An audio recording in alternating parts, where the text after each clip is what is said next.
Cartwright. My father was Judge Albert Cartwright, once Lieutenant Governor of the state. He was killed 2 years ago in a mysterious accident. We were not only father and son, but friends. The shock of his violent death still haunts my mind. My nights are troubled by strange dreams.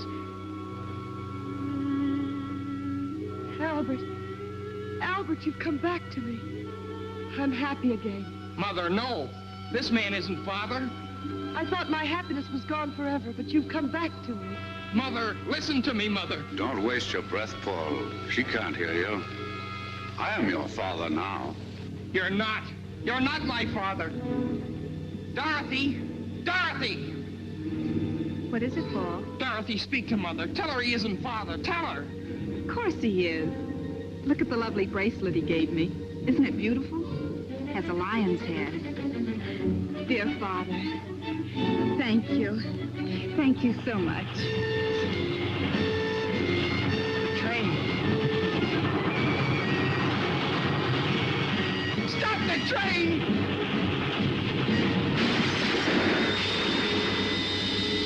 Just what I've been waiting for.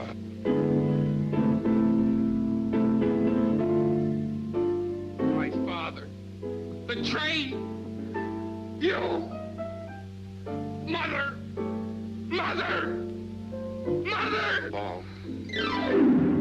Paul, wake up. It's you, Doc. The way you were yelling, I thought a wildcat had broken in. What's the trouble, nightmare? Yeah. What a nightmare. Well, you get up and dress. I'll go out and get breakfast started.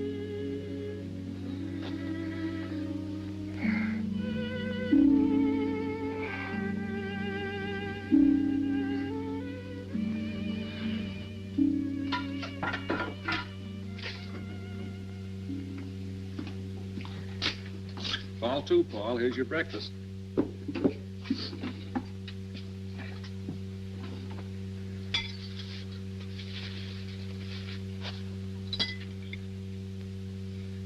Doc, do you remember what you said once in psychology class?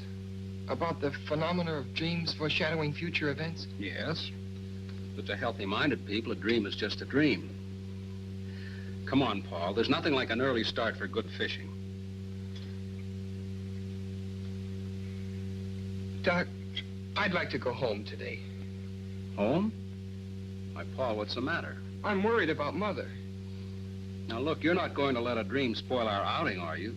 Why do you suppose Mother didn't want me home for the holiday? Oh, she probably had some reason. Now, get on with your breakfast. I'd like to tell you about this nightmare I had, Doc. Well, all right, if it'll make you feel better. Let's finish our eggs, and I'll get the tackle, and you can tell me on the way down. Hmm? He said, you have hallucinations. Come with me. I'll take care of you. And he held onto my arm. That was when you woke me up. Quite an extraordinary dream, but easily explained. At the inquest after your father's death, you remember, the engineer on the train testified that he caught a glimpse of the Acme Trucking Company sign as the truck pulled away.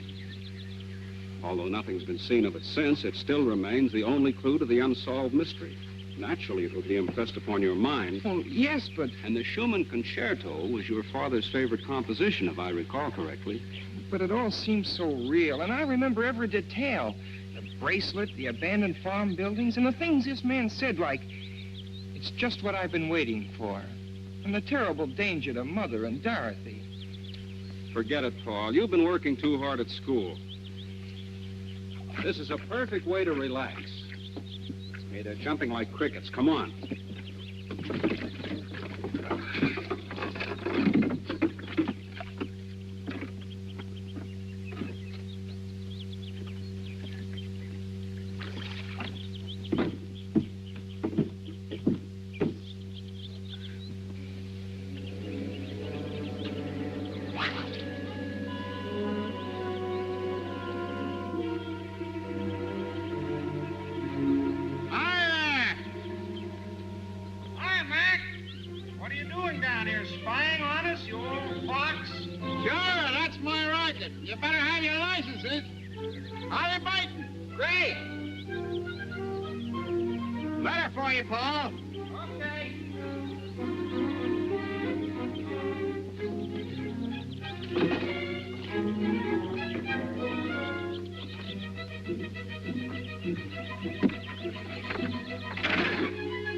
Plainfield Trust and forwarded up here from the school, and I figured it might be important, so I brought it up to you. Well, thanks, Mac. No trouble. If there's any answer, I can mail it for you over in the village. Well, there's no answer. It's a letter from my father. Huh? Say, you're not pulling my leg, are you, Paul? Oh, no, Mac. Dad left a series of letters with the office of his estate. I get one every few months. Well, I'll be doggone. Leave it to the judge to think of something like that. Uncanny smart that man was. Well, you want to read that sort of private.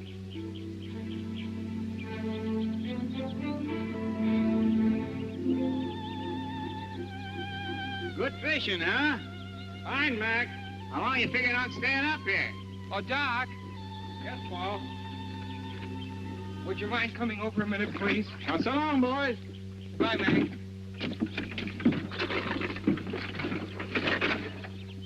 What is it, Paul? I received one of Dad's letters. I'd like to read part of it to you. Go ahead. It will be your responsibility as the man of the family to protect your mother and Dorothy by being constantly vigilant of their associates. I have always guarded your mother, who is so much younger than I, for in my experience, I've had ample opportunity to observe the cunning of unscrupulous impostors. Fits right in with your dream, doesn't it? Curious coincidence. Oh, I hate to ruin your trip, Doc, but I'd really like to go home. All right, Paul. It wouldn't do you any good anyhow with this worry on your mind, and if everything's all right, we can come back. Meantime, I can have a nice little visit with my sister. Let's get our stuff.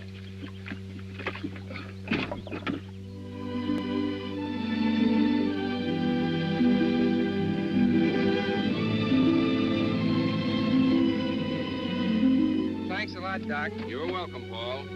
You can reach me at my sister's. Okay, so long, Doc. Hello, Ben. Mr. Paul. Well, this is a surprise. Oh, I got kind of homesick. How's everything, Ben? Well, everything's about the same so far. Where's my mother? Mrs. Virginia, she went over to the club to have lunch with Mr. Curtis. Curtis? Well, who's he? Well, he's been coming around here every day for the past month. You mean he's been coming around to see Mother? He sure ain't been coming to see me, no, sir. What's he like, Ben? Well, he's a fine-looking man, nice talking, too. But ain't exactly my place to venture an opinion, no, sir. You don't like him? Well, you see how it is. Being with the judge so many years, I got to know just what folks he like and don't like. And I kind of suspect this Mr. Curtis wouldn't be on the list, no, sir. I see. But don't you take no preconceived ideas from me, Mr. Paul. Tain't constitutional. Like the judge used to say, to exert undue influence on the bench. No, sir. That's right, Ben. I better take your bag upstairs. Should I run you a bath, sir? Oh, never mind. I'll just take a shower. Yes, sir.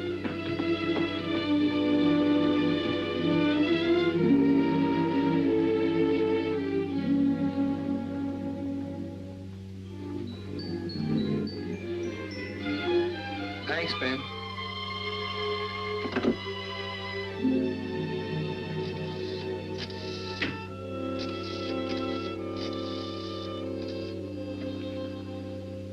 Hello, George. Yeah? Well, for guy's sakes. Well, where are you? Well, why didn't you let me know? Come on over. I want to talk to you. It's confidential. Okay.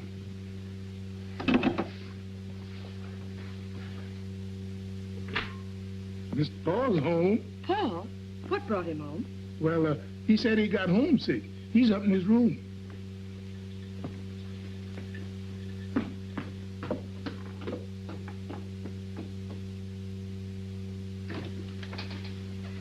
Oh, darling.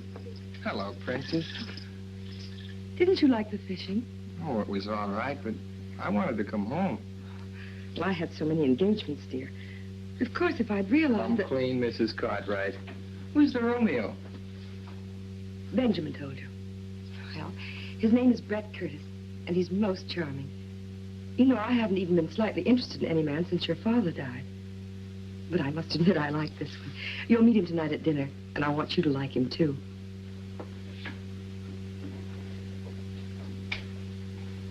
Are you sure he's all right? Of course he is.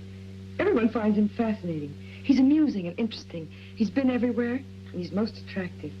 You know, in some ways he reminds me of your father, except he's younger. Oh, don't look so worried.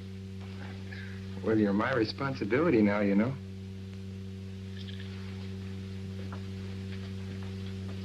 Paul, you know how lonely I've been. Yes, I understand that. Darling, I've got to change. I hope you have a decent suit to wear. I've been bragging about how handsome you are. I'll probably slide down the banister in my pajamas. If you dare. Oh, excuse me, Mrs. Cartwright. Hello, George. How's Lydia? Poorly, ma'am, poorly. But she'll be all right when she finds out Paul's home. Hiya, Paul. The old grind. Gosh, I'm glad to see you. What's all this confidential business? How about this guy my mother's got in tow? Oh, him. Well, what gives? Does he rate? By me, strictly poison. Dorothy and I are washed up on account of that guy. Oh, George, says she, you're so crude and callow. Why can't you be more like Brett? Smooth and sophisticated. Women, they get on my nerves. Sounds like a purely personal reaction, George. I'm after facts. Is he solid? Well, all I know is what I hear at keyholes. Mom and Dad say he's a cosmopolitan. But for my dough, he's a first-class... Oh, Hello, sis. Hiya, small fry. hello. Well, what happened to the fishing trip, Paul? Canceled on account of family affection. What's with this Curtis I've been hearing about? If you've been listening to George, you can just ignore it. Brett's positively out of this world, and the princess is mad about him. Yeah, and so am I. Well, at least he has manners, which is more than I can say for some people. Of course, it must be quite a shock to realize that one simply doesn't measure up to civilized standards. See what I mean? You know how we used to get along. Now where am I? Oh, take it easy, George. It may blow over. Nah, she'll never be the same. And I'm too old to change. There he is now. Fred, how are you? For me? Oh, you're too divine, Fred, really. Brings her flowers, a big droop. You simply turn my head. Turn her head, I'd like to wring her neck. She thinks he's a great wit, but nothing I say is funny anymore. How about staying to dinner, George? I don't feel like facing this alone. Okay. I'll call up home. You'll have to lend me a tie. Oh, sure.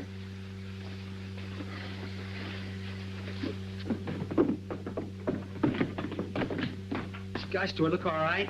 Maybe I should have gone home and changed. You'll do. How nice you both look.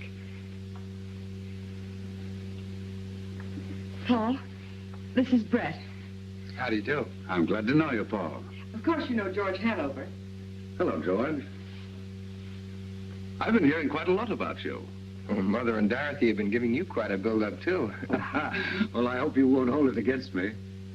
I feel as if I'd met you somewhere before. That's because Brett looks like Father. Oh, I don't think so. Except maybe his nose a little. Thanks, Paul. I'd rather not look like anybody but myself. Paul was a great deal like his father. I understand you have his talent, too. Maybe. A speck of it. I've been reading one of his books on criminology. My friend, Professor Muhlbeck, the psychiatrist, recommended it to me. The professor thinks your father had a brilliant mind. Well, Father's best book was never completed. I hope I'll be able to finish it for him someday. I knew you two would like each other. Dinner served, ma'am. Dorothy? Paul, I have everything you want. Adore these Oh, it's flowers. nice They're to be really beautiful.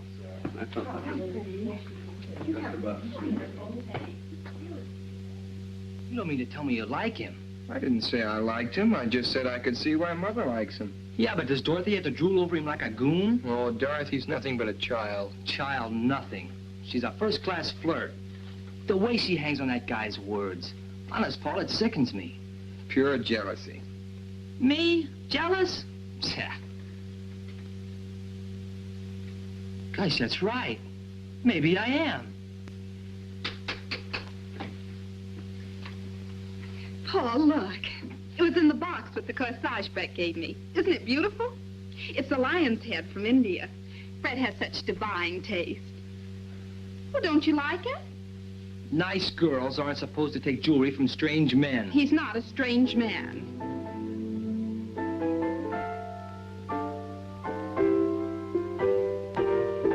Paul, what's wrong? You're as white as a sheet. I feel kind of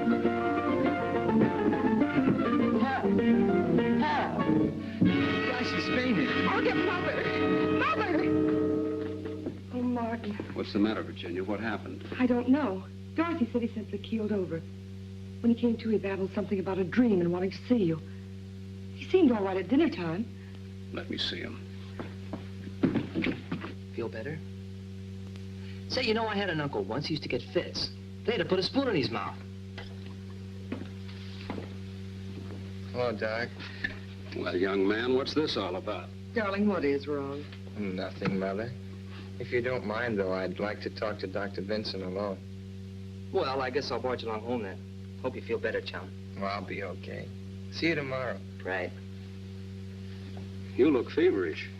Oh, I just had kind of a mental shock. Remember the dream I told you about this morning, Doc? Yes? The part about Dorothy and the bracelet? Yes? Well, there's a man Mother's seriously interested in, and Who is this man, Paul? Brett Curtis, and he did give Dorothy a bracelet. But Paul... And it was in a corsage, and there was the music, the same music, the Schumann concerto. This may sound kind of crazy, Doc, but that dream is beginning to happen. Now, wait a minute, Paul. Nothing has actually happened. The only similarity to the dream is the bracelet, and that could be a coincidence. You know, Dorothy's very fond of trinkets, and anybody who knew that might buy her a bracelet. As for the music, it's probably sitting on the piano. I wouldn't worry too much about it, son. Have you told your mother about this dream? No. Mother thinks I've got too much imagination. Besides, she's gone overboard for this Curtis, and you can't talk to people when they feel like that about someone. You were pretty young to know that. Oh, I felt the same way about a girl last year. Nobody could tell me anything until I found it out for myself. And you may be entirely wrong about this man. Now, the best thing to do is to find out all we can about him. Suppose you and I go down and see Bill Allen tomorrow. A banker doesn't usually take people at face value. We'll let him investigate. That's an idea. Oh, and Doc, when you go downstairs, I wish you'd drop in and meet Curtis. I'd like to find out what you think about him. All right, Paul. Now stop worrying.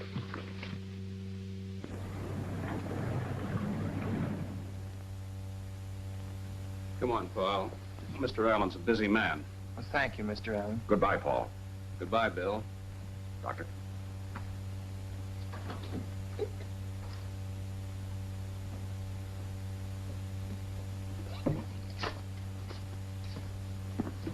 Good morning, Curtis. Oh, good morning, Doctor. Hello, Paul. How are you feeling? Oh, I'm fine, thanks. You certainly gave us a scare last evening. I hope you've laid down the lot with him, Doctor. What he needs is more fresh air and exercise. Well, you can't pass exams on fresh air. Not in my school. No, Paul takes his studies very seriously. Come along, Paul. Good morning, Curtis. Goodbye.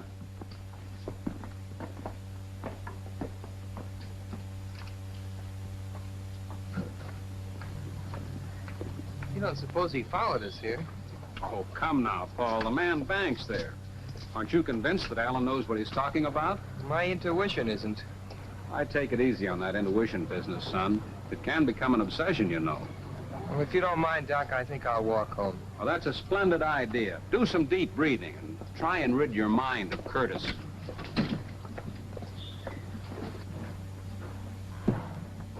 Hi there, Doctor.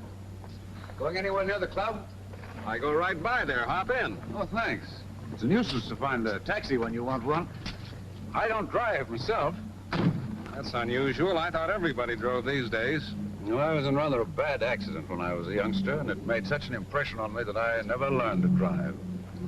Where's Paul? Oh, he decided to walk home for the exercise.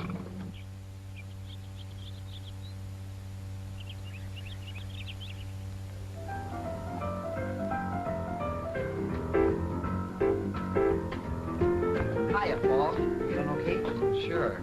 What gives? Well, the gang's here, and we're going down to the river to watch a boat race. Kind of thought you'd like to come along. Hello, Lydia. Oh, Cartwright. Well, if you aren't the absolute limit, not letting me know a thing about coming home.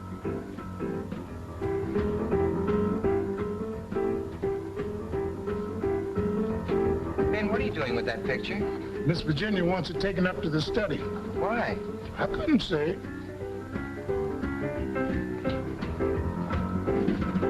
Where's Mother? Downtown. She'll be back for lunch. Come on, let's go. We don't want to get down there after it's all over. Okay, come on. Come on, Lydia. Okay, gang, I guess we can all get in my car. We can all squeeze in. Yeah, that's all right. Come on, Paul. I'll see you later. Paul, are you deliberately trying to avoid me? Because if you are, I'd just as soon you come right out and say so. No, I'm not, Lydia. I just don't feel like going, that's all.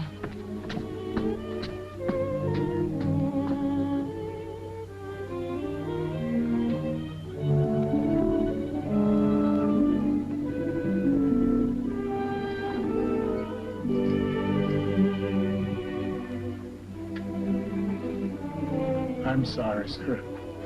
I sure did hate to move the judge out of his place. Well, maybe this is where he'd rather be, Ben. He spent most of his time up here anyway. Yes, sir. He looks so alive. Almost as if he could speak. I wished he could.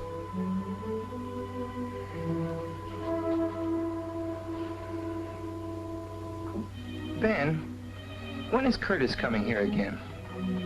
He's coming to lunch. I want you to do something for me. Anything you say. When you take his glass off the table, don't touch it. Use a napkin and put it aside. You know what I want, Ben. Yes, sir. Oh, and Ben, I'd like a sandwich and a glass of milk up here, please. Yes, sir. Do you have the keys to the files? Thanks, Ben.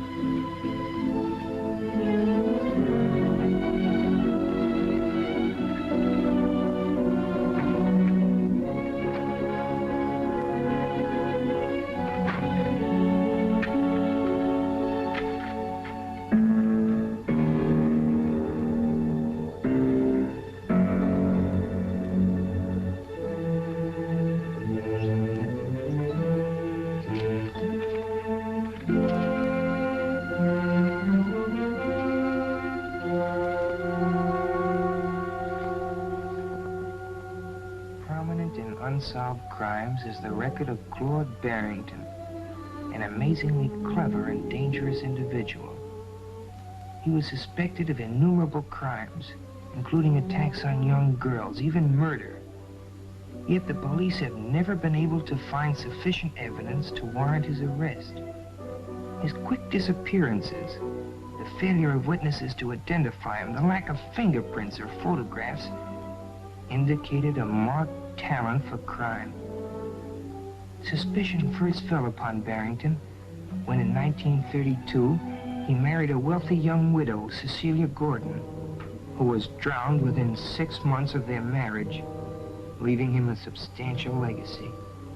However, no evidence could be found to prove that Barrington was in the vicinity at the time of her death. Paul, darling, what are you doing up here? Reading up on something in Dad's files. It's such a lovely day. You should be outdoors.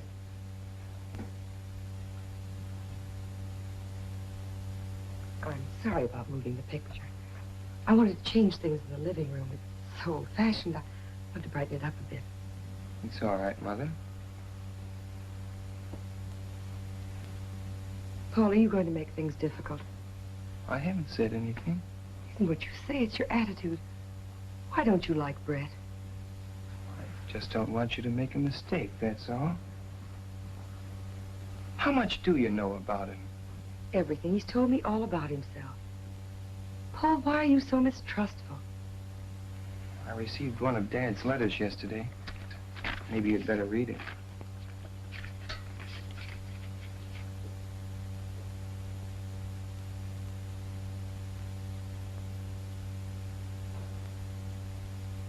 Poor Albert. He saw so much of crime and wickedness, he was bound to become overcautious. Now I understand why you're so anxious, dear. What is it you want to know? Has Curtis ever been married before? No, he's a bachelor. He was going to be married a few years ago, but the girl drowned shortly before the wedding. Brett was terribly broken up about it, of course. She was drowned? It's quite a tragedy. She was so young. Well, Paul, anything else? Where does he get his income? Oh, he owns mines and things. I had Mr. Allen check into all that. You see, I'm not as irresponsible as you think I am.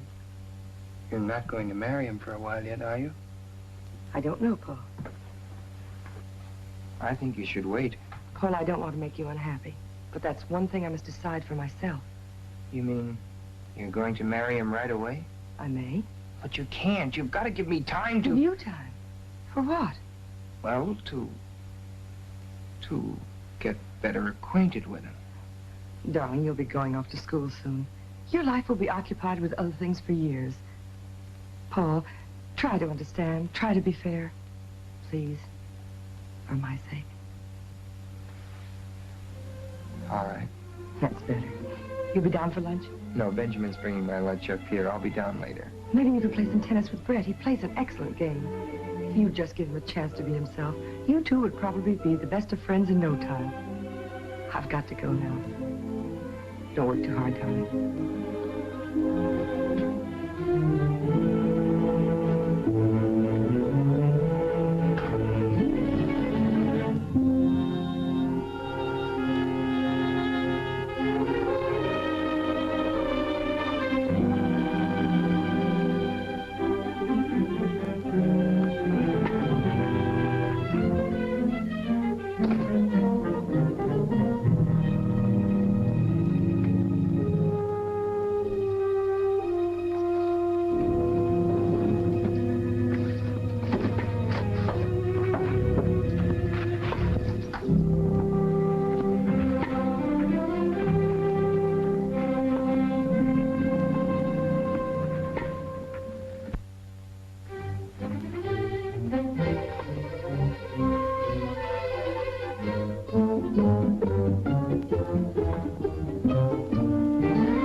Lucky I got 2 games. Pay up, lady.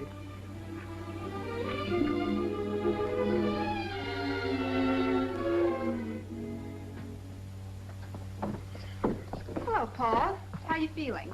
Okay, how was the boat race? Keen. The Blue Moon won. You should have come with us, Paul. Lydia's furious. Oh, she'll get over it. I've got too much on my mind.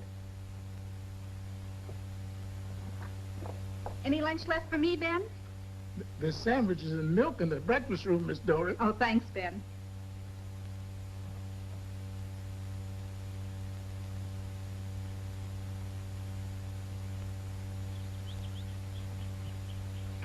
Hello, darling. Hello, Paul. Where have you been hiding? Well, I had some work to do. I hear you're taking law at college. Just the groundwork. My main interest is criminology. Mr. Curtis, do you believe there's such a thing as a perfect crime? It's possible. I've been reading about some perfect crimes in my father's files. He believed there were more undetected criminals at large than have ever been caught. Well, I shouldn't be surprised. The police have their limitations. What a morbid conversation. Brett, it's too bad you've changed. You could have played some more tennis with Paul. I wouldn't have time, darling. I promised to go up to Middleborough and look at some property for a friend of mine. Oh, Brett, why couldn't we drive you up? The ride would do Paul good. Oh, that's nice of you, Virginia, but it'll take hours to look at tracks, and I'll be talking business. I'll phone you when I get back. I'll walk down to the gate with you. Do, Paul. Goodbye, Brett. See you later, darling. Understand you've traveled a lot. Well, yes, I've always been curious about what was beyond the next horizon. Ever been to Nevada? Yes. Magnificent country it is, too. Makes a man wish he could paint. You'd like it. What's Reno like? Oh, that's indescribable. It's a hodgepodge of Wild West and Wild East. Cowboys, divorcees, mink and mustangs, Jude ranches, and the real thing all shuffled together. I'd like to see some of those old ghost towns. And a real silver mine.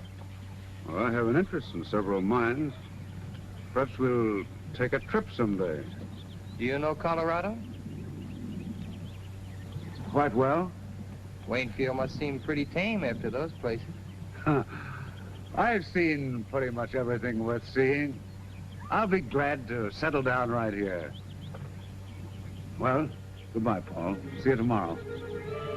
I hope we're going to hit it off together. So long.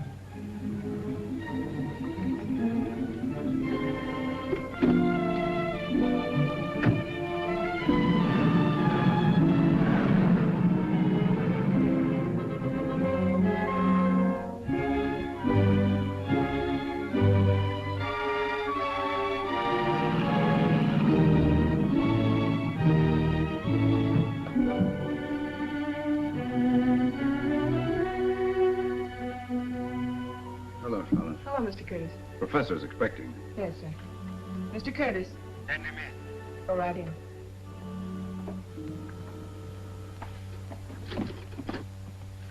Good afternoon, Professor. Hello, Curtis. Well, how does it go? There's a new development. The boy? Yes, he came home unexpectedly. Hospital? Definitely. A neurotic type. Interested in criminology. He asks a lot of questions. Remarkably intelligent for his age. I have the feeling he knows more than he should. Does his attitude affect her? It hasn't yet. But he's a persistent little devil. This morning he made inquiries about me at the bank. Nothing to worry about there. Everything is in order.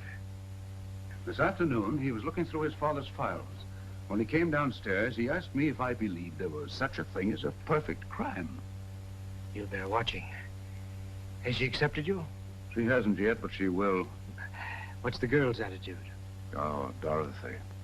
A complete conquest. A little beauty, too. Be careful. I warned you before. That weakness of yours will ruin all our plans. Don't worry. Nothing will ruin our plans. I waited a long time to get back at Cartwright. I'll make them pay for his meddling interference if it's the last thing I do. You'll do as I tell you. Don't forget, I'm in this, too. Perhaps I made a mistake. Perhaps I should have kept you as a patient instead of making you an associate. Don't forget, I'm concerned with the financial outcome in this case, not your personal revenge. You have nothing to complain of. Everything's working out. The boy is the first hitch. He sounds like a subject for mental analysis. You might suggest it to the mother. Sometimes these cases destroy themselves. The important thing is to get the wedding over with as quickly as possible. When you are legally in possession, we can take care of him here. Funny, that thought was in my mind, too. But why wait till I'm in possession? As her husband, you would be in a position to comfort her. As her fiancé, such a tragedy might cause a revulsion against you. That's true. Therefore, you must lose no time. The stakes are high, and there's constant danger if the boy is following the Barrington trail. Barrington is legally dead. Fortunately, so is the judge.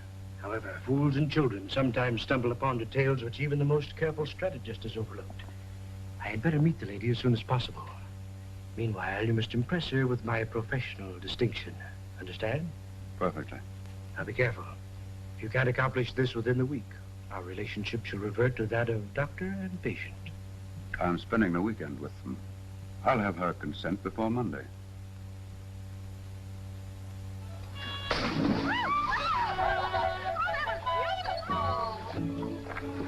I give up. Brett, you bewitched the dice. I seem to be lucky at everything but love. You don't really mean that. Virginia, why do you keep putting me off? You promised me you'd give me time to think it over. You know how much I care for you. We've both been lonely. Why should we put off the happiness of being together? Brett, the wine is wonderful.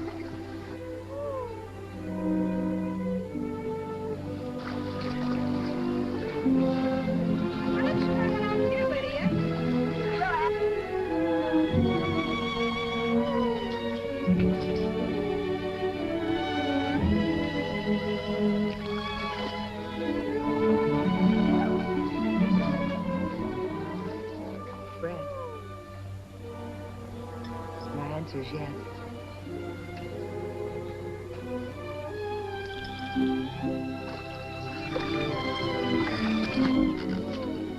When, Virginia? I'll give a dinner party and announce it. You're not going to put me through a formal wedding, are you? No, just a dinner party. We'll slip away quietly and I'll send the announcements out later. Good. We'll elope. Elope? That sounds so young and reckless. Doesn't seem right with two grown children. Brett, you do like them, don't you? Like them? A handsome, full-grown family on a silver platter? And you? What more could a man ask? Darling, do you realize that you haven't kissed me since we've been engaged? Princess! Brad! Not much privacy around here, is there? Well, that's family life. Why don't you come in for a swim, Brett? The water's wonderful. How about a swim, Virginia? Oh, no, darling, you go. I want to write the dinner invitation. Is there anyone special you'd like to ask? Why, yes, my old friend, Professor Muehlbach, you know, the psychiatrist. You'll enjoy meeting him. Enjoy your swim, darling. I wasn't supposed to tell you this, but I think it's only fair you should know. No, I kind of suspected. I guess they didn't tell me because they know I don't approve. No. I don't either. What? I thought all you girls were goofy about him. No, I was at first, but not anymore. Uh-huh. No, really, Paul, I mean it. Remember the other day by the pool here? Yeah? Well, Brett came for a swim. Once when I dived under, I don't know how to tell you this. I haven't told anyone. What happened? Well, he swam underwater, got a stranglehold on me, and started kissing me. I know it doesn't sound like very much, but it was horrible. I can't describe it. I pulled away. He followed me and said he hadn't meant any harm and asked me if I'd just forget about it and be friends. I felt sort of queer about him ever since. You won't mention this to him, will you? No. And don't you say anything about it. What you've told me adds up with other things. What other things? Oh, I can't tell you now. The trouble is I may be wrong. I haven't any proof, just a hunch. Nobody wants to believe me. I'll believe you, Paul. Oh, thanks, sugar. Well, there's Dr. Vincent. I've got to talk with him. You better run along, Lydia. Oh, but Paul, are you... Well, what I mean to say is, you still like me, don't you? Oh, sure. But everything's on ice for a while. No dates. Yes, all right. Only, don't forget. Okay, funny face.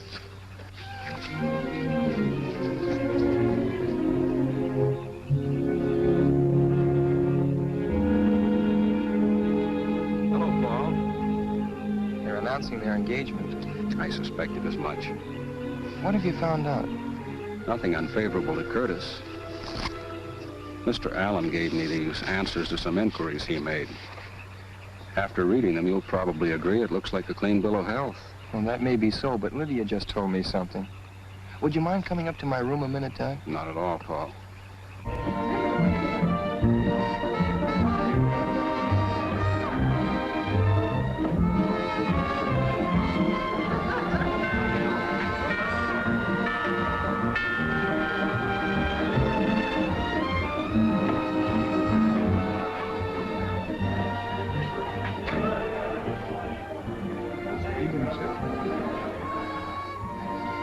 Good evening, Professor. I'm glad to see you. Good evening, Curtis. Well, I was afraid you wouldn't get here. You know how it is, always something at the last minute. Of course. Virginia, this is Professor Muehlbach. Mrs. Cartwright. How do you do, Professor Muehlbach? I'm honored, madame. It's most gracious of you to invite me. Brett's told me so much about you, I was anxious to meet you. Thank you, madame. A happy occasion, this, eh? Curtis is a lucky fellow. Come in. Come in, Professor. Thank you. Now I'll show you something in the Barrington record that ties in with what Lydia told me. That's funny. This drawer was locked. It's been opened. Maybe you just thought you locked it. No, I'm sure I locked it yesterday. I hadn't opened it since. Curtis was here, too. May I come in, or is this a private huddle? Hello, Doctor. Hello, Dorothy. The princess wants you in the drawing room. There's a big psycho something or other that she wants you to meet. Friend of Brett's. You too, Paul. Oh, I don't want to go down. But, Paul, you must. You can't spoil Mother's party. That's right, Paul. Come along. We can talk later. enjoyable game of bridge. However, I must say that I think that we won that rubber. Why? Because Virginia was keeping score. Virginia's arithmetic is delightful. She subtracts by counting backwards on her fingers. 10, 9, 8, 7, 6. That means 10 minus 5 equals 6. Well, that's right, isn't it? Of course it's right.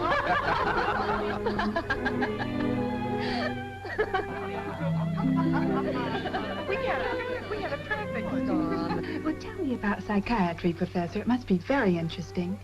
I'd love to be psychoanalyzed sometime. I'd be delighted to do it. Anytime you say. Now, look. I'm going to behave so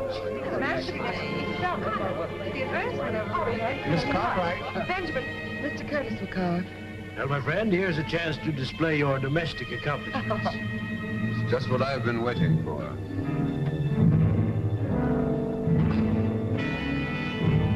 It's just what I've been waiting for.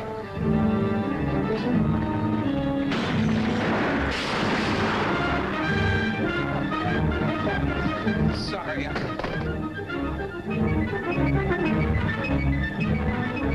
don't feel well. You stay here, Virginia. I'll take care of him. Paul hasn't been himself lately. An extremely sensitive boy, madame. I would like to talk to him. I have been most successful with the juvenile neurosis. It's nothing serious, Professor, I'm sure. Paul, what is it now? Words in my dream. Curtis said, it's just what I've been waiting for. When he said that, I could hear the train coming and then the crash. Gosh, Doc, it's spooky. It's got me. You've got to pull yourself together, Paul. Now, let's look at this thing realistically. I understand Bill Allen's going to announce the engagement. He's known your mother all her life. Do you think he'd sanction the match if he weren't sure of Curtis? I can't figure it out. Maybe I'm going wacky, Doc, but I could swear he's Barrington. Barrington's dead, Paul. I don't believe he is. But it's too fantastic.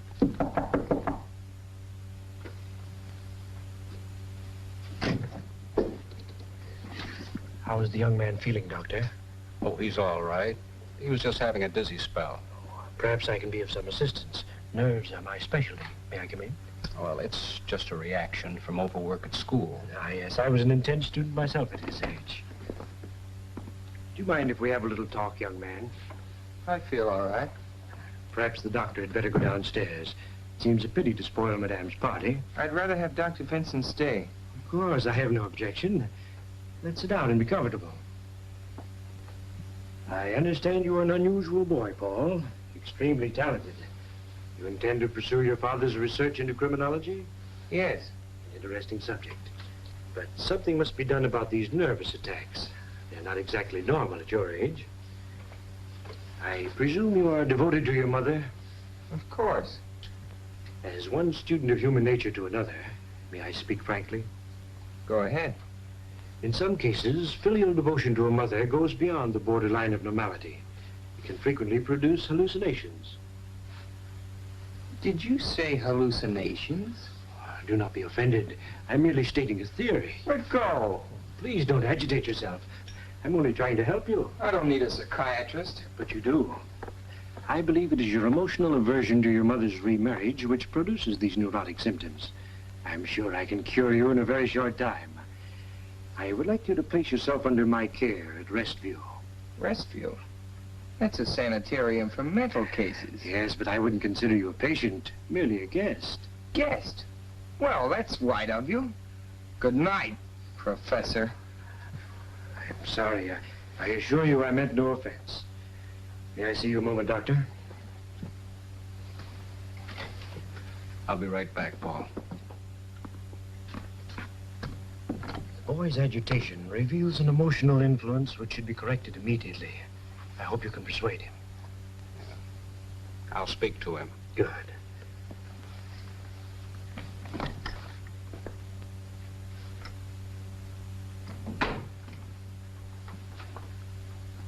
Well? The same words as your dream, weren't they? It's extraordinary.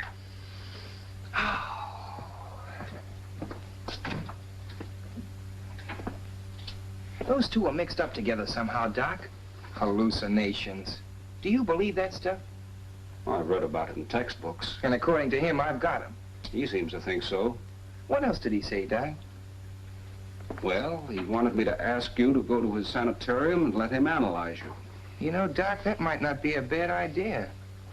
But I don't think it's necessary. But, Doc, I might find out something up there. Yes. But, Paul, if those two men are what you think they are, it'd be mighty dangerous. Well, you could come up every day and keep an eye on me, couldn't you? Yes. Besides, it might be a good way to stall for time. I'd make Mother promise not to marry Curtis till I got back. But, Paul... And meanwhile, you could take these to Armstrong and get him to analyze them, their fingerprints off a water glass. Curtis? I'll talk to Mulbach. Paul, you're a very clever boy. Thanks, Doc. I'd be in a tough spot without you. Maybe we're both crazy. Then again, maybe we're not.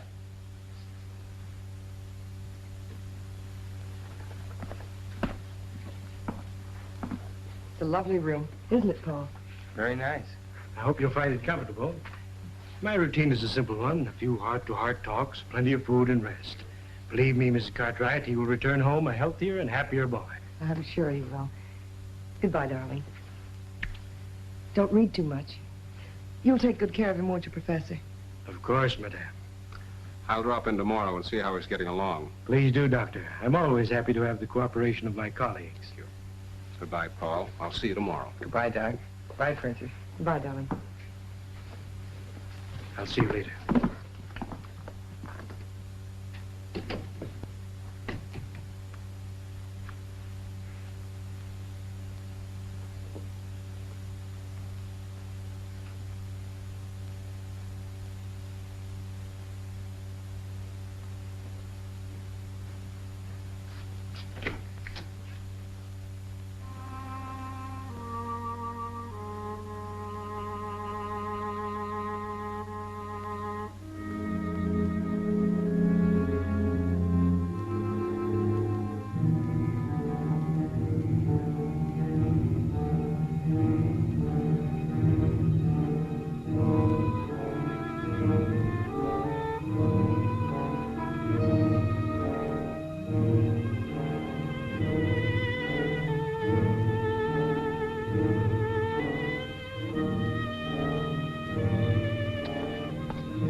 Office? Could I call outside, please? I'll get the number for you.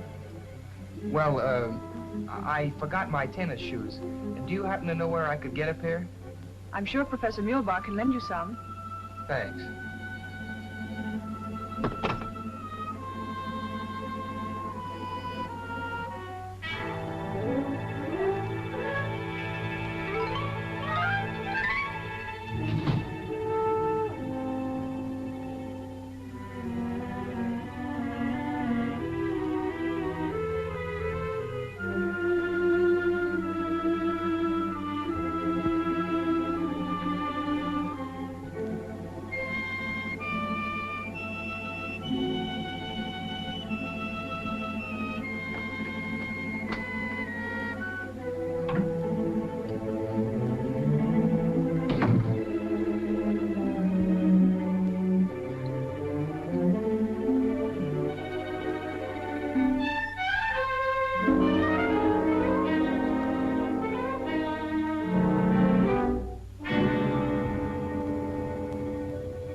Come in.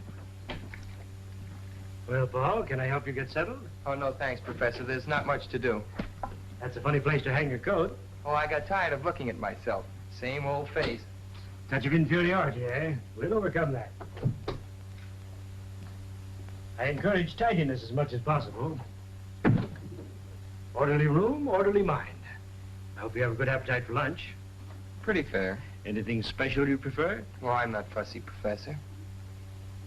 That's a nice garden you have. Gardening is my hobby. I'm very proud of my flowers. How about the rest of the place? Do you have many patients? Quite a few, but don't let your mind dwell on that. We are facing in the direction of normality. I hope you will have complete confidence in me. I'll ask you many personal questions. You must be truthful and accurate in your replies. That's important. Remember, we're friends. Just call the office if you want anything. Is it all right if I use the phone to call outside? Certainly. Feel free to call anyone you wish. Thank you. I'll see you at lunch.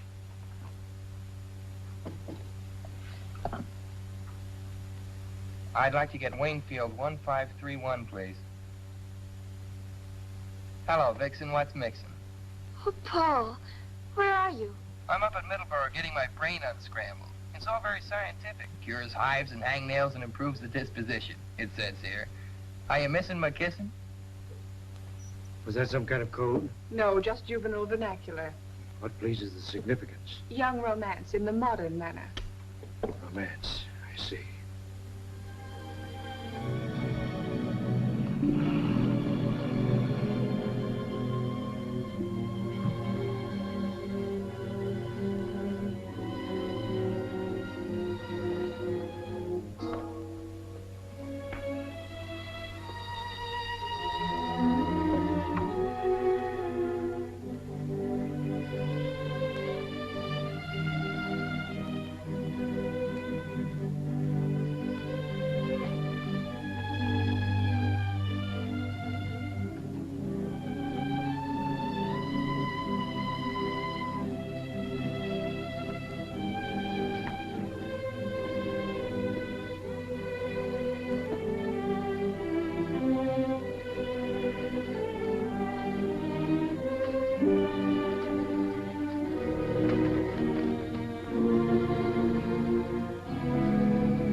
What are you doing here?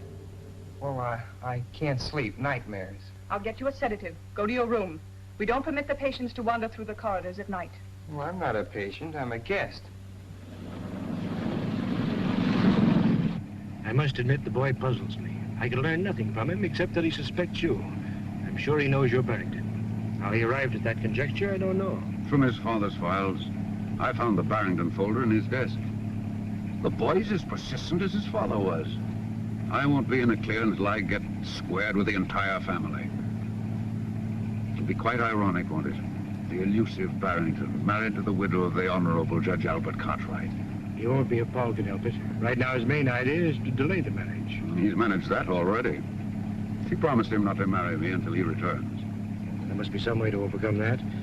Find some pretext to leave town, then persuade her to join you. You should have sufficient influence to overcome her promise to the boy. I will detain him here as long as possible. As soon as I have word from you that the ceremony has been performed, this troublesome opposition can be eliminated. How do you propose to do it? I will attend to it. Come in. Mr. Curtis, ma'am. Oh, Brett. I didn't expect you so early. I had to see you, dear. I have to go to Washington on business. Oh, darling, what a shame. I want you to come with me. We can stop off at Richmond and be married. I couldn't do that, Brett. I promised Paul. Are you going to let Paul spoil things between us, Virginia? Darling, don't even think such a thing. Then come with me. We'll turn the trip into a honeymoon. Couldn't we wait till Paul gets back? I'd feel so much better about it. Virginia, from the first moment we met, everything went perfectly between us. Then Paul came home and you began to change. Nonsense. We announced our engagement. Everything will go as we planned. Let's go down and get the license and have it over with today. Right now. I couldn't. Very well, then. Just as your wish. I'll be leaving this afternoon. I'll be gone for several weeks. Brett, do you really have to go? Perhaps it'll be just as well if you have time to think this out alone. I want you to be sure of your feelings, Virginia. But I am sure. You know that. Then why not marry me and stop worrying about Paul? I can't help being concerned about him, Brett. He's my own boy. But he's getting the best of care. Muleback will have him well again in no time. Let's call him up and find out how he's getting along. Of course, he's doing splendidly, madame. You have no cause to worry. No need to delay your marriage. Allow me to offer my felicitations. Goodbye.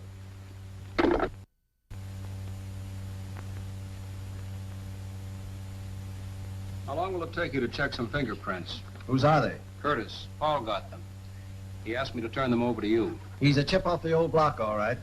The judge hung on like a bulldog whenever he got his teeth into anything. That's right. I'll have these checked just to prove there's nothing to it.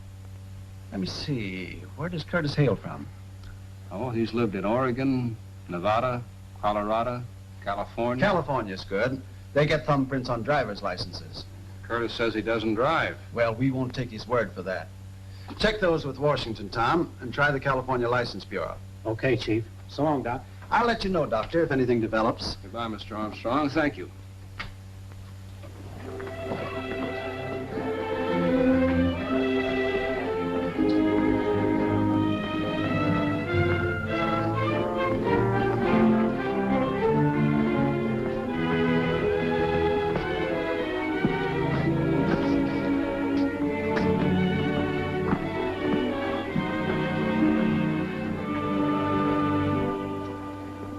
Say the door was not locked? Why should it be? Sometimes we lock doors as a precaution against somnambulism. Miss Farber notes here that you complained of having a nightmare. Can you tell me about it? Only that something dangerous was going to happen. You have such dreams often? Yes. Can you remember anything definite about them? The train, my father's death. I dream of that often. I understand, of course. Shocking accident. It preys on your mind. It wasn't an accident, Professor. It was murder. That was never proven. You have some theories on the subject? Yes. Indeed. I should be interested in hearing them. Well, I'd rather not talk about them now, Professor. It gives me a headache. Very well, Paul. Now, what would you like to do by way of diversion? Oh, I see you have some binoculars. They must be good ones. They are excellent. Would you like to examine them? Could I? Of course. Go right ahead.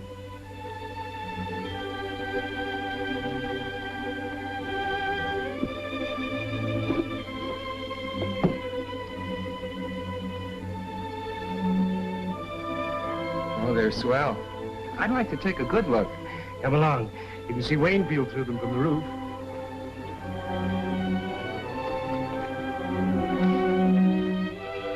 There's the county seat down there. From From here, you can see Waynfield.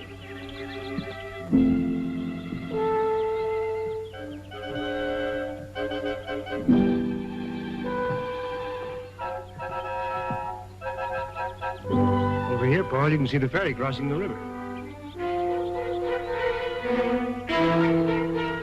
What's that building down there? Just an abandoned farm. Over this way, Paul. See the ferry? You can almost distinguish the people's faces on the deck.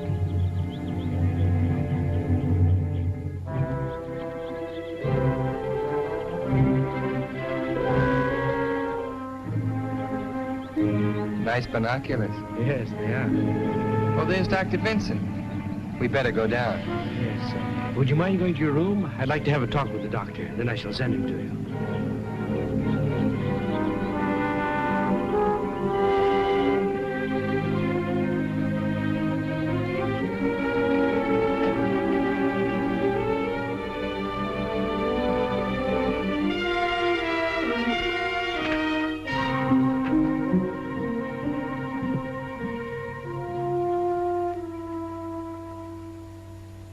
I'm very glad you came, Doctor. I'm having a little difficulty. I feel there's something on Paul's mind which he does not confide to me. If there's something you know, you may speak freely. All I know is he has nightmares about his father. That he has told me, but he will not say any more. His reticence hinders my diagnosis. If you could persuade him to discuss these matters more fully, it would be of great assistance. I'll see what I can do. Where is Paul? In his room.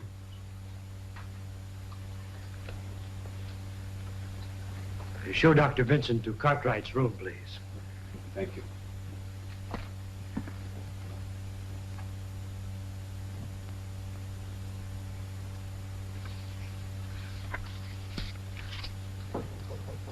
Come in. Hello, Doc. How are you, Paul? Sure glad to see you. How's Mother? Oh, a little worried about you, otherwise all right. I saw her this morning. Well, Professor Muehlbach's a good host. I'm enjoying it here. That's fine. Oh, look, Doc, I found something in Plato I'd like to show you.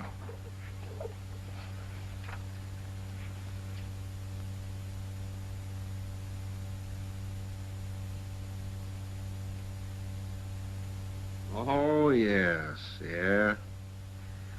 Great chap, Plato. Modern today as he was in his own time. Paul, how'd you like to take a little ride with me? Well, that depends on Professor Muehlbach. We'll have to ask him. Well, let's do that.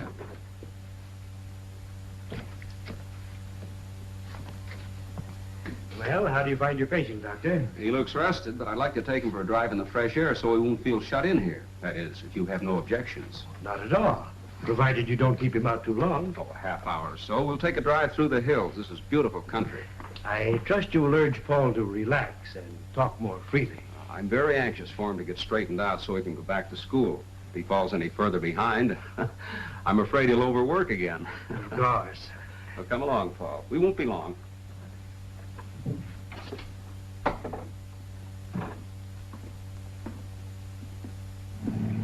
That was luck. I didn't think he'd let me go. He couldn't very well refuse. I saw Armstrong. He's having the prints checked. And Paul, while I was at the city hall, I saw your mother and Curtis go into the marriage license bureau. But, Doc, she promised me. I know how you feel. It hasn't been easy for me to accept this situation either. Maybe you won't have to. What do you mean? There's an abandoned farm building near here, exactly like in my dream. I saw it from the roof. Paul, one ramshackle old building looks much like another. Maybe. But something very strange happened on that roof this afternoon. I had a feeling that Muehlbach was going to shove me off when you drove up. Are you sure you're not just imagining these things, Paul? Sure, I'm sure, and I'll tell you something else, too. Curtis drove himself up here last night. Curtis driving? That's strange. He told me he couldn't drive. I know. That's why I got the license number. I thought maybe you could find out who owns the car.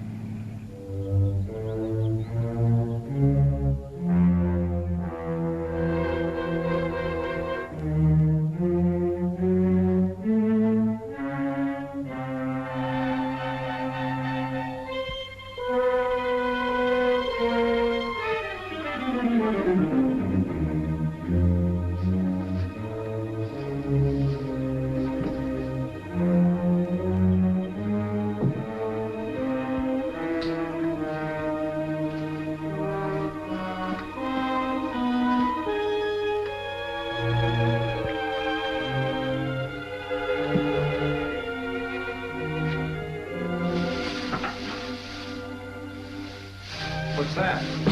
It looks like... Oh, Jiminy, a part of a motor. Give me a hand, will you, Doc?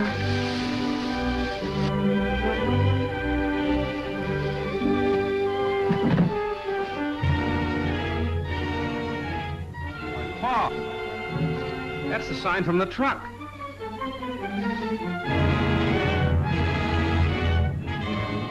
Son, you certainly called a turn on this one.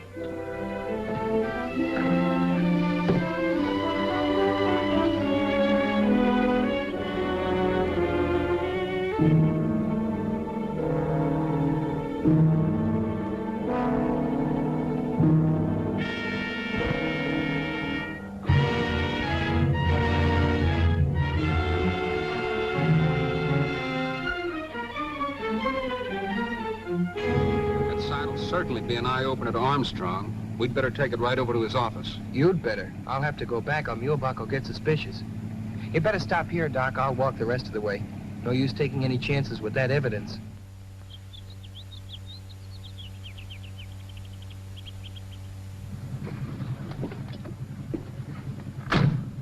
I don't like to see you go back in there feeling the way you do about that place. Oh, I'll be all right. I've got to go in and stall for time. If things get too hot, I'll phone Lydia and say I'm lonesome. That'll mean get here quick. All right, Paul, but take it easy. I'd better go home and clean up a bit, then I'll go right over to Armstrong. So long, Doc. Darling, don't be angry. Surely one day doesn't make that much difference. I've promised Dr. Stone he could marry us. You wouldn't want me to hurt his feelings, would you? Why can't we go over there now? Why wait? We can spend tonight and tomorrow at the lake and then go on to Washington. After all, I must think of that contract, Virginia.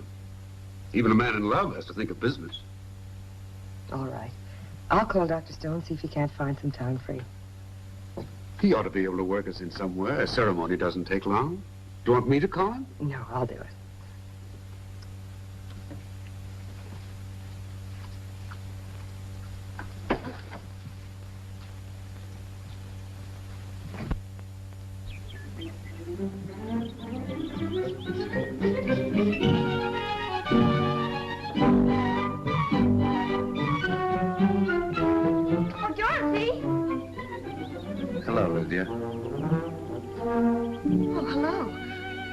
Dorothy home? No. Oh, well, I better come back later. Oh, don't go away. Brett? Oh, Brett, where are you? Out here. We have a visitor. Hello, Lydia. Hello, Mrs. Cartwright. Well, goodbye. That's strange. What on earth happened? Nothing. She just came looking for Dorothy. What did Dr. Stone say? Dr. Stone? Oh, yes. He's busy all day today and this evening. But I made an appointment for noon tomorrow. Oh, good. Now, where shall we go to celebrate? Why not go to that little inn where we first had dinner together? Brett, I'd rather not go out tonight. I've got packing to do and a few letters to write. I'll just have dinner on a tray in my room with Dorothy and tell her the news. She goes back to school on Monday, and I won't have another chance to see her. I hope I may look forward to your exclusive attention on our honeymoon, Mrs. Curtis. Well, you shouldn't call me that, not yet. It's very unlucky, you know. With all the luck I have, I can afford to be reckless. I'll phone you later, darling.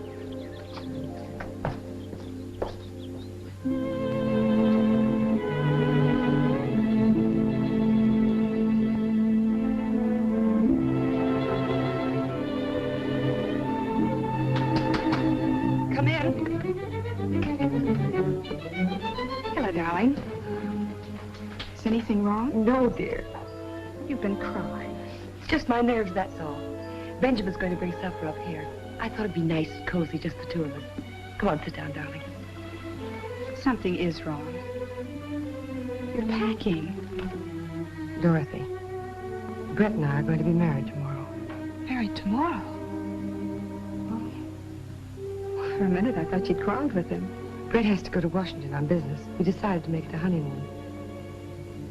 It means breaking my word to Paul. That's what has me upset, I guess. I'm worried about him. Mother, don't be foolish. After all, it's your life. Paul won't mind as long as you're happy. Where's it going to be? What are you going to wear? I'm going to be there, of course. Of course you are, dear. You're going to be my bridesmaid. Oh, darling, it's marvelous. What'll I wear? Oh, just something simple. Your blue dress. We're going to be married at the minister's house, and then we'll leave you at the Allens. Brett and I'll go up to the cottage for a day or two before we go to Washington. What did he say? Did he yield out? Of course not, silly. But he was very determined about not leaving me here. Oh, Brett is so masterful. You'll write to me, won't you? Of course. Every day. That's the story, Mr. Armstrong. And strange as it sounds, you must admit it's not just a figment of Paul's imagination. Well, I've run across some strange disclosures in my career, but the stream detection beats anything I've ever heard. Want me? Yes, take a look at that. Hey, where did this come from? Paul Cartwright dug it up on an abandoned farm at Middleborough, near the Mulebach place. Well, I'll be doggone. All we need now is the truck that goes with it. Better start a search up there. Send the car out. Any news on the fingerprints? No, not yet. Put in a call and speed it up. Miss Farber, didn't you get that number yet? It must answer. Lydia's waiting to hear from me. Hello? Hello?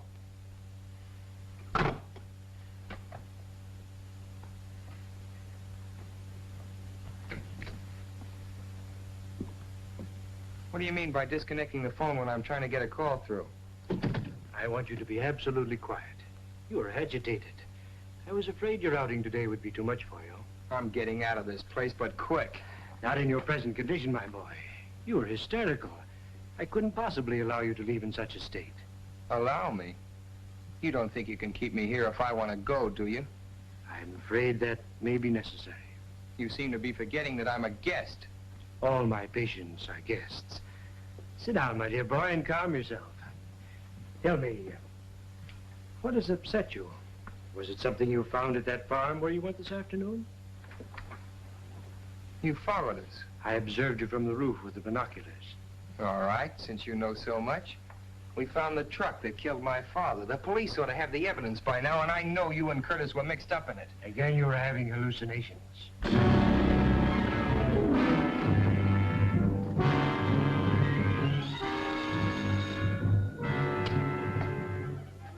Hello. Oh, hello, Professor. Where have you been? I've been trying to reach you for the past hour. I went to the station for tickets. We're being married tomorrow noon. That's impossible now. I'll explain when I see you. Meet me in half an hour at the east end of the golf course. I'll be there.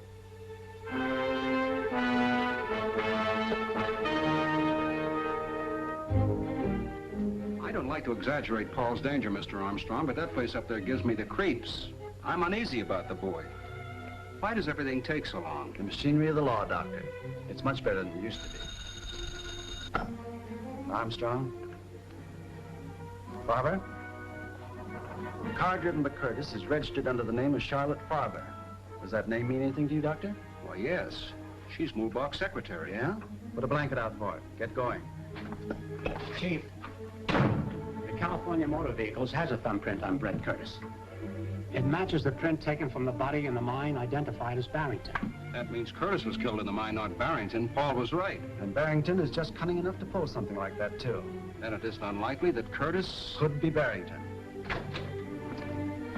Well, Chief, we got what's left of the truck, buried under a ton of hay. Any fingerprints? Yep, in the tool compartment. Compare those.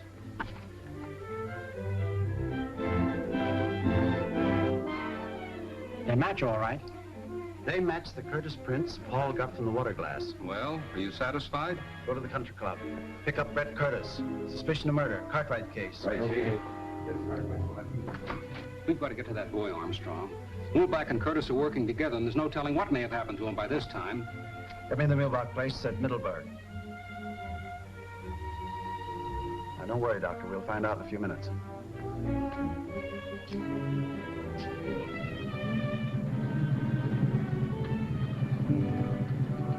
Brett, Hello, Dorothy. What are you doing here?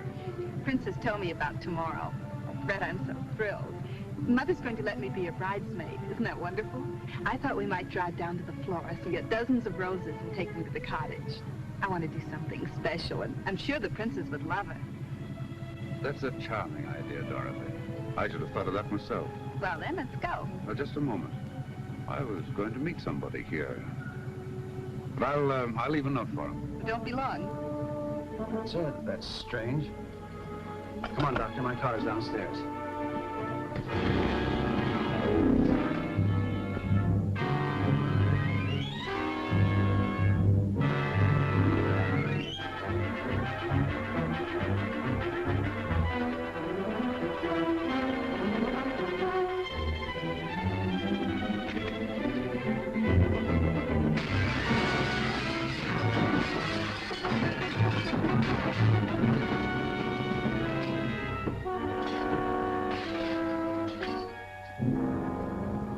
Professor Muehlberg? Yes? Mr. Curtis asked me to give this to you. Thank you.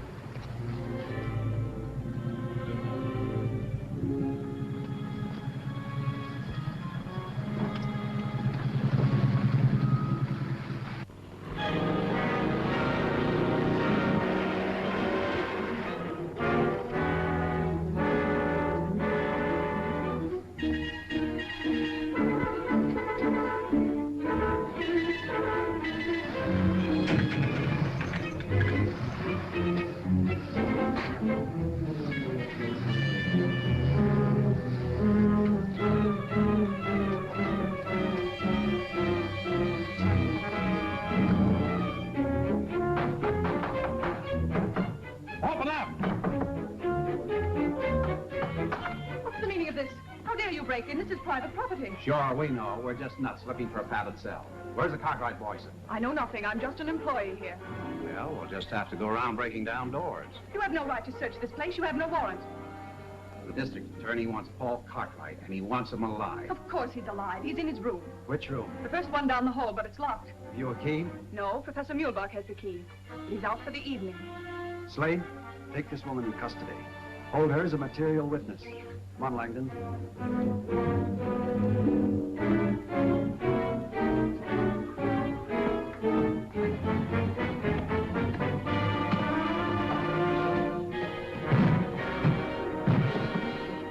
Oh. I'm afraid we're too late. I'm not so sure. Look at this. Good boy. He got away. I hope. There's no connection here. We can call from the switchboard.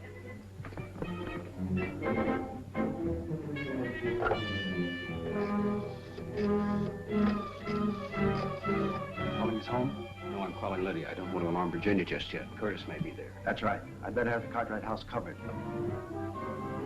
Hello, Lydia. Yes, this is Dr. Vincent. I'm up at Moolbox. We've been trying to get you in Mr. Armstrong's office.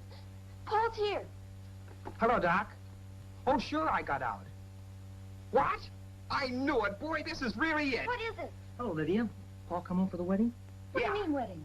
Well, don't you know? Mrs. Cartwright's marrying that Duke Curtis the first thing tomorrow. How do you know? Well, I saw Dorothy and Curtis come out of the florist with a big box, and they drove off in her car. Mike Pepys told me they were going up to decorate the cottage on account of Mrs. Cartwright. Curtis and Dorothy have gone up to the cottage alone? Yes. Listen, Paul. Just a minute, Doc. Curtis and Dorothy have gone up to the cottage together alone. What? Doc, my sister and Curtis went up to Lakewood. She's alone with them. Muehlberg knows the police are happening. Anything can happen. We're getting out there. So long. Come on, where's the car? Outside. Lydia, you better stay here. Not me. I'm coming with you. Well, why doesn't somebody tell me something?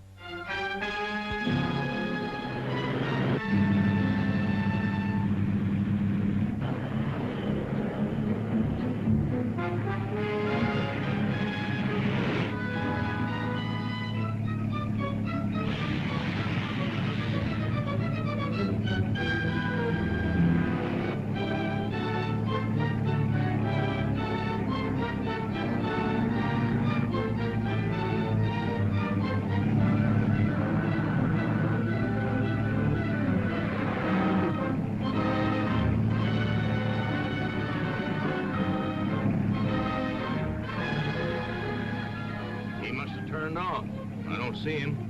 Better backtrack.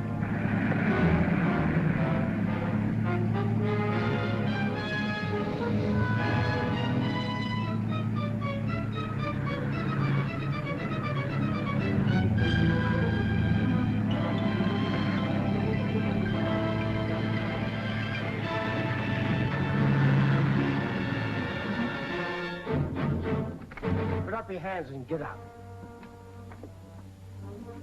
What's the meaning of this? You're under arrest. This is an outrage. You must be mistaking me for someone else. Come along. Get it. Sure, the princess will arrange them all over again. She can make flowers look as if they just grew out of a vase. Well, we better be starting back, Brett. What about a ride in the launch? It's perfect out on the lake. There are a million stars floating on the water, and the crescent moon looks like something out of Omar Khayyam. Brett, you are the most romantic person. Most men around here never even heard of Omar Khayyam. If they did, they think he's a Turkish wrestler or something. Mother's really lucky. I'm glad you think so. Why are you looking at me like that? Because you're very lovely in the moonlight. Oh, everybody is. But I adore compliments.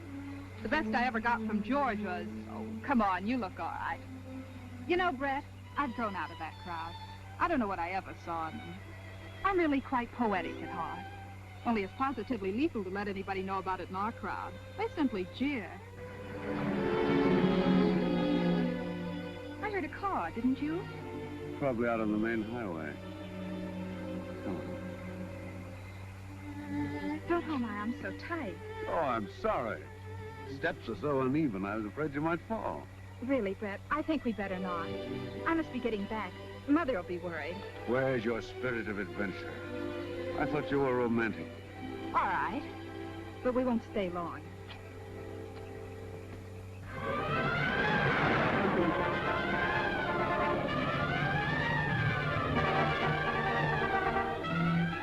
They're here, all right. There's no lights on in the house. There's a light in the boathouse.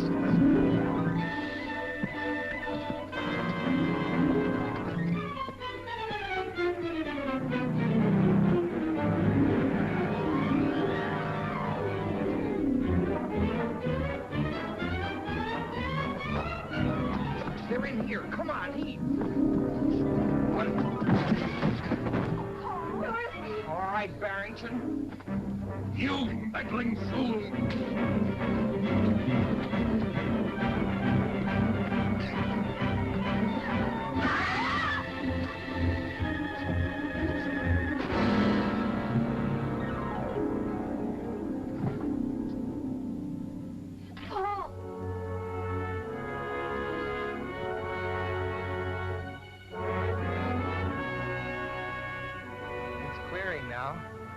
Look, Mother, we can see ahead. No, Virginia. Don't look back. It's all over.